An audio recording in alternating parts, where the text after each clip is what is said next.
بسم اللہ الرحمن الرحیم۔ شروع اللہ کے نام سے جو بڑا مہربان نہایت رحم والا ہے۔ لقد أنزلنا إليكم كتابا فيه ذكركم أفلا تعقلون۔ بے شک ہم نے تمہاری طرف ایسی کتاب نازل فرمائی ہے جس میں تمہاری نصیحت کا سامان ہے، کیا تم عقل نہیں رکھتے؟ السلام علیکم ورحمۃ اللہ وبرکاتہ۔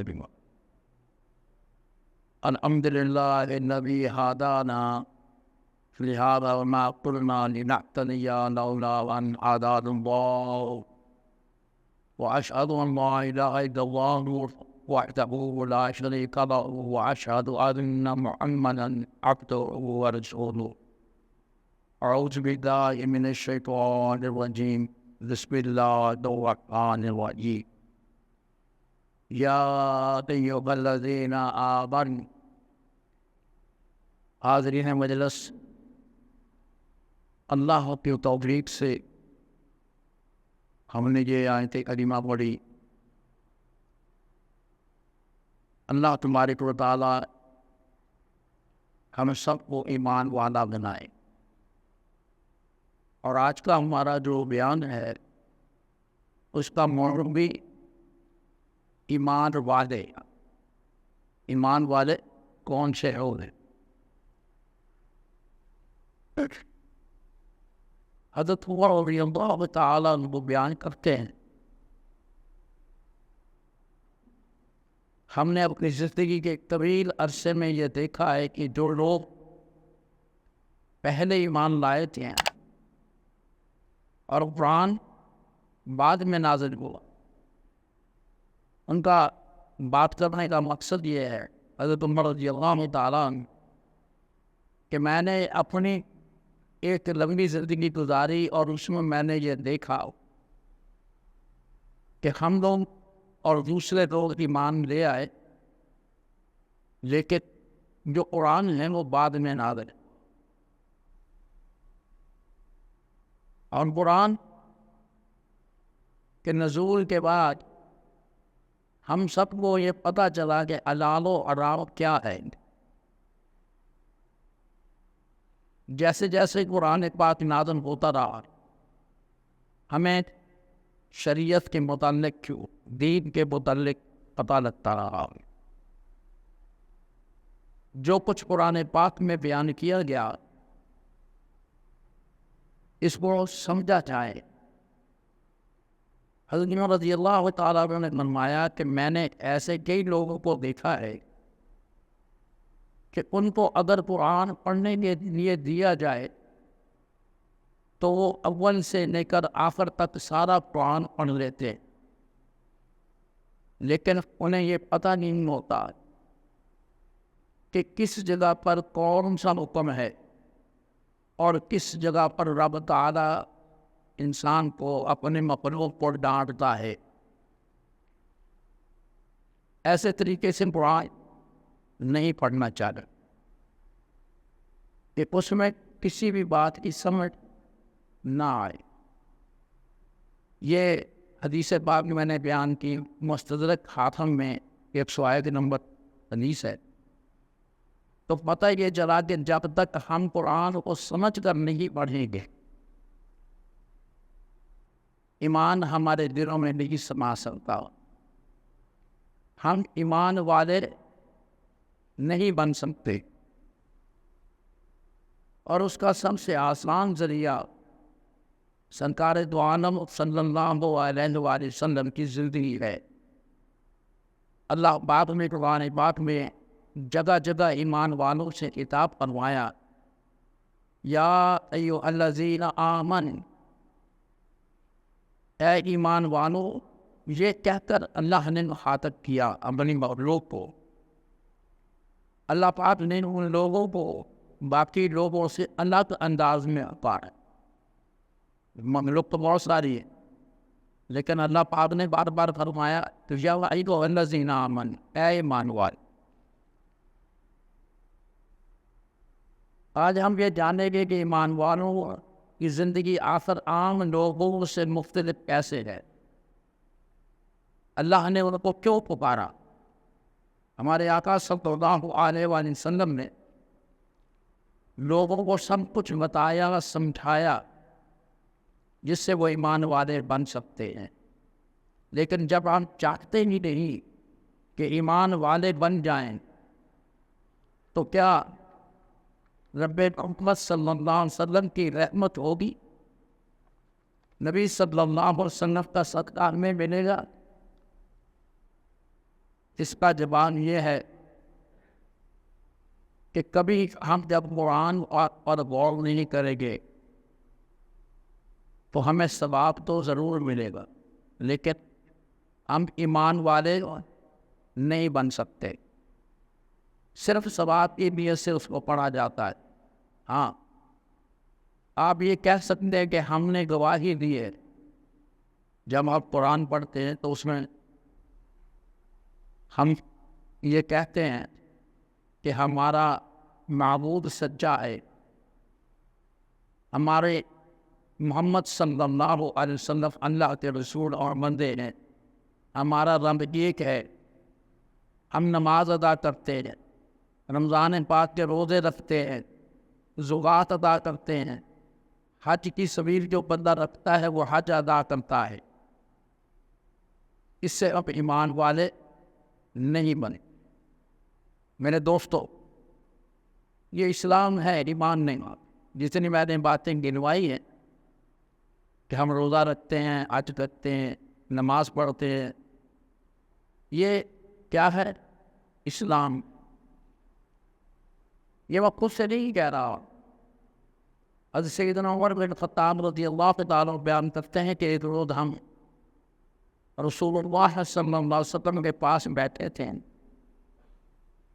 اتنے میں ایک شخص آن پہنچا جس کے کپڑے نہایت سفید تھے اور اس کے بال سر کے کالے سیاہ تھے۔ ہمیں یہ معلوم نہیں ہوتا تھا کہ وہ شخص کسی لمبے سفر سے آیا، ایسے لگتا ہے کہ یہیں سے کہیں وارد ہوا ہے، اور ہم میں سے کوئی بھی نہیں پہچانتا تھا۔ اس کی وجہ کہ اس وقت چند لوگ مسلمان تھے، اتنے زیادہ مسلمان نہیں تھے، اس لیے ہر بندہ ایک دوسرے کو جانتا تھا۔ وہ شخص نبی پاک صلی اللہ علیہ وسلم کے پاس آ کر بیٹھ گیا اور اپنے گھٹنے نبی مقدم صلی اللہ علیہ وسلم کے گھٹنوں سے ملا دیے اور دونوں ہاتھ اپنی رانوں پہ رکھ لیے، جیسے ہم یہ دیکھتے ہیں کہ شاگرد استاد کے سامنے بیٹھتا ہے۔ اس طرح وہ بندہ بیٹھ گیا اور پھر بولا، اے محمد صلی اللہ علیہ وسلم، ہمیں بتائیے کہ اسلام کیا ہے۔ یہ جو میں بات کر رہا، اپنا حدیث بیان کر رہا، اس کا مطلب یہ ہے کہ اللہ تبارک و تعالیٰ نے یہ جتنے بھی باتیں کی، یہ آنے والے لوگوں کے لیے مشعل دے رہا ہے۔ اگر یہ واقعات نہ ہوتے تو ہمیں دین کے بارے میں پتہ نہیں چل سکتی۔ جب انہوں نے آنے والے شخص نے کہا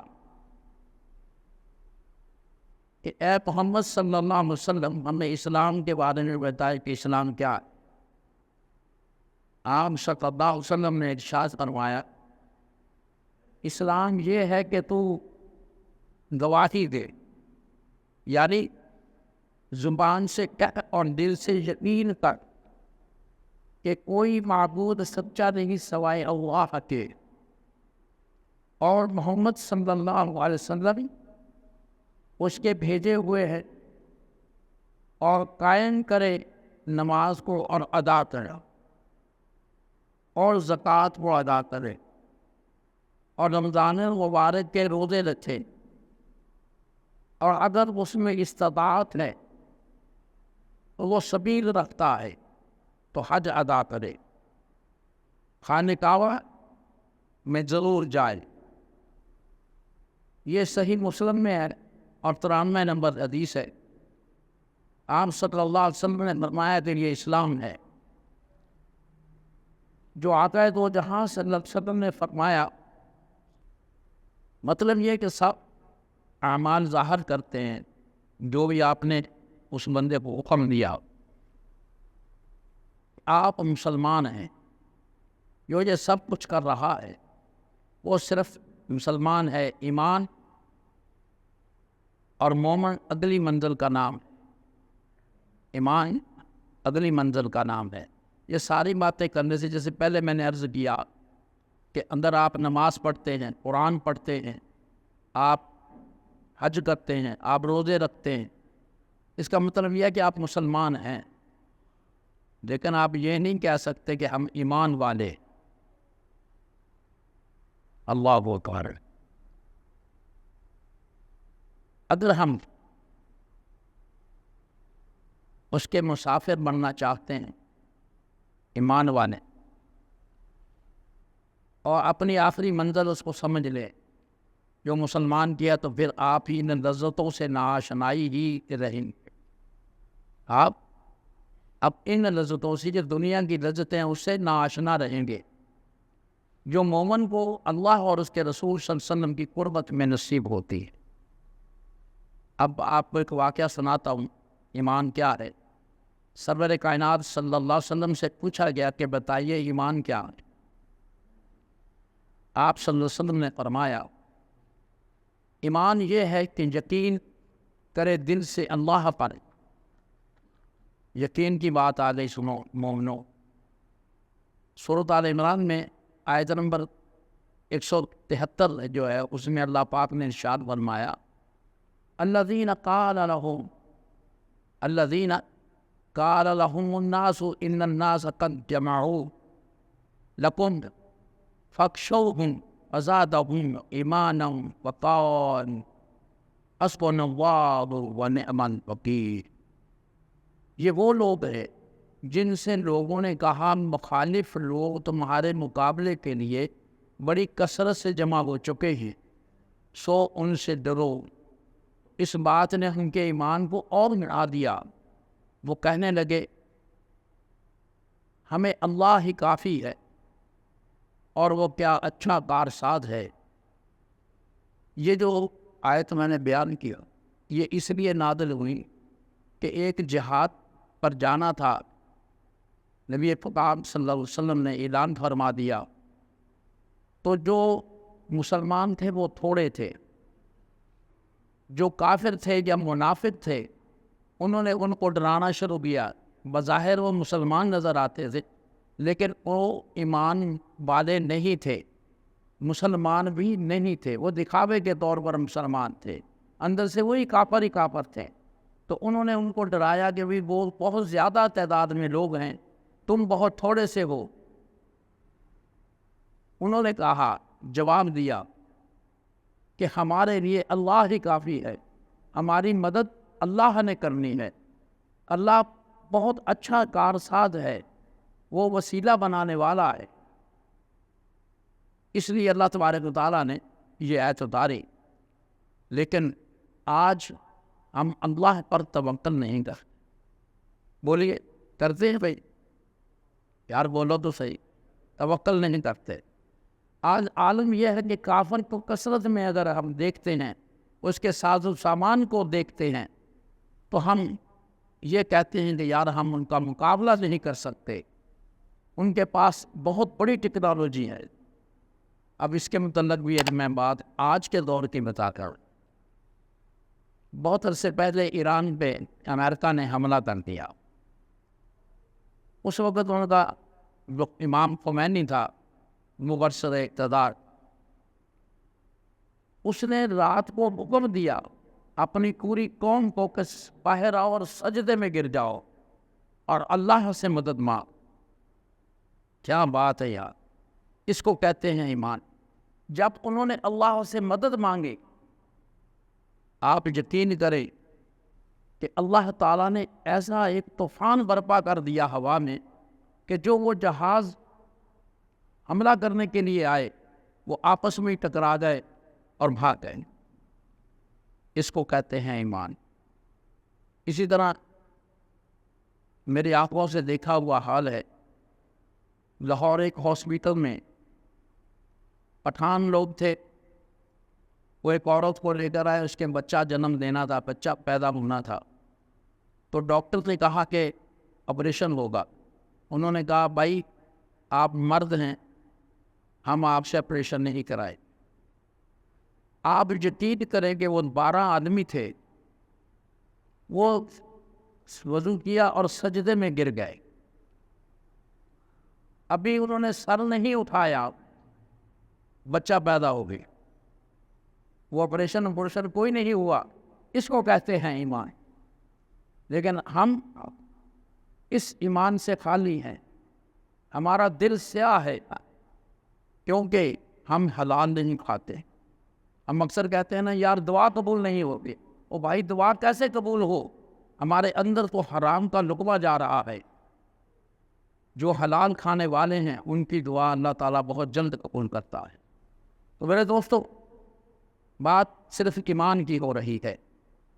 میں نے صرف آپ کو 2 واقعات بیان کیے ہیں کہ اللہ تبارک و تعالیٰ کے بندے ایمان والے ایسے موجود ہے۔ تو اللہ پاک نے یہ بتا دیا کہ ایمان اسے کہتے ہیں۔ صرف دل میں برا جان کر خوش ہے کہ یہ ایمان کا سب سے کم درجہ ہے۔ اگر بندہ یہ کہے کہ یار میں کمزور ہوں، میں مقابلہ نہیں کر سکتا، وہ ایمان کا کم سے کم درجہ ہے۔ مسلمانوں پر ظلم دیکھ کر خاموش ہیں، یہ بھی گناہ ہے۔ حضرت ابو ہریرہ رضی اللہ تعالیٰ عنہ ارشاد فرماتے ہیں کہ رسول اللہ صلی اللہ علیہ وسلم نے ارشاد فرمایا، جب بندہ کوئی گناہ کرتا ہے اس کے دل پر ایک سیاہ نقطہ لگ جاتا ہے۔ اگر وہ بندہ توبہ کر لیتا ہے تو وہ سیاہ نقطہ مٹ جاتا ہے، لیکن اگر وہ بندہ بار بار گناہ کرتا ہے وہ سیاہ نقطہ اتنا بڑھ جاتا ہے کہ اس کا پورا دل سیاہ ہو جاتا ہے، اس کا پورا دل سیاہ ہو جاتا ہے۔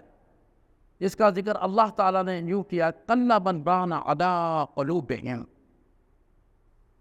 حقیقت یہ ہے کہ ان کے دلوں پہ ان کے اعمال کی وجہ سے، ان کے برے اعمال کی وجہ سے زنگ چڑھ گیا ہے۔ یہ کون کہہ رہا ہے؟ رب کائنات۔ پھر فرمایا ایمان رکھ اس کے فرشتوں پر کہ وہ اللہ تعالیٰ کے پاک محترم بندے ہیں اور اس کا حکم بجا لاتے ہیں۔ اللہ تعالیٰ نے ان کو بڑی طاقت دی ہے۔ قرآن پاک میں ان کا ذکر موجود ہے۔ فرمایا وَمَا مِنَّا إِلَّا لَهُ مَقَامٌ مَعْلُومٌ وَإِنَّا لَنَحْنُ الصَّافُونَ وَإِنَّا لَنَحْنُ الْمُصَبِّحُونَ۔ فرشتے کہتے ہیں ہم میں سے بھی ہر ایک کا ایک مقام مقرر ہے، اور ہر فرشتے کا مقام اور عبادت مخصوص ہے جس سے نہ ہم ہٹ سکتے ہیں نہ اس میں کمی بیشی کر سکتے ہیں۔ بلا شبہ ہم سب باندھنے والے ہیں۔ ہماری جو نماز میں صف بندی ہے، یہ جو ہم نماز پڑھتے ہیں، یہ جو صف بندی ہم کرتے ہیں، یہ ہم فرشتوں کی نقل کرتے، فرشتوں جیسی صف بندی کرتے ہیں۔ صحیح مسلم میں ہے کہ نبی مکرم صلی اللہ علیہ وسلم نے ارشاد فرمایا ہماری صفیں فرشتوں جیسی بنائی گئیں۔ میرے پیارے آقا صلی اللہ علیہ وسلم نے اس بات کی تعین کی، انہوں نے بتایا کہ جو ہم صف بندی کرتے ہیں وہ فرشتوں کی طرح کرتے ہیں۔ آپ لوگوں میں سے شاید زیادہ لوگ یہ نہیں جانتے۔ مزید فرشتے کہتے ہیں بلا شبہ یقینی ہم تسبیح کرنے والے ہیں، اور یہ قرآن میں بیان ہوا ہے کہ فرشتے ہمارے لیے بھی دعا کرتے ہیں۔ قربان جاؤں اپنے رب پہ کہ اس نے پیارے آقا صلی اللہ علیہ وسلم کی امت کو ریلیف دینے کے لیے، بخشنے کے لیے بہت سارے بہانے بنائے۔ فرشتوں کو بھی کہا کہ بھی اس امت کے لیے دعا کرو، تو وہ دعا کرتے ہیں۔ سورۃ المومنون میں آیت 7 میں ہے، جو فرشتے عرش کو اٹھائے ہوئے ہیں، جو اس کے ارد گرد گھومتے ہیں، وہ سب اپنے رب کی حمد کے ساتھ تسبیح کرتے ہیں اور اس پر ایمان رکھتے ہیں کہ اہل ایمان کے لیے دعائے مغفرت کرتے ہیں، اور یہ عرض کرتے ہیں کہ اے ہمارے رب، تو اپنی رحمت اور علم سے ہر شے کا احاطہ فرمائے ہوئے ہیں، بس ان لوگوں کو بخش دے جنہوں نے توبہ کی اور تیرے راستے کی پیروی کی، انہیں دوزخ کی عذاب سے بچا لے، یہ فرشتوں کا مقام ہے۔ اور ان پر ایمان لانے سے مراد ان تمام باتوں پر ایمان لانا ہے۔ اس کے بعد اہل ایمان کو حکم ہے کہ اس کے پیغمبروں پر ایمان رکھیں۔ وما علینا الا البلاغ المبین۔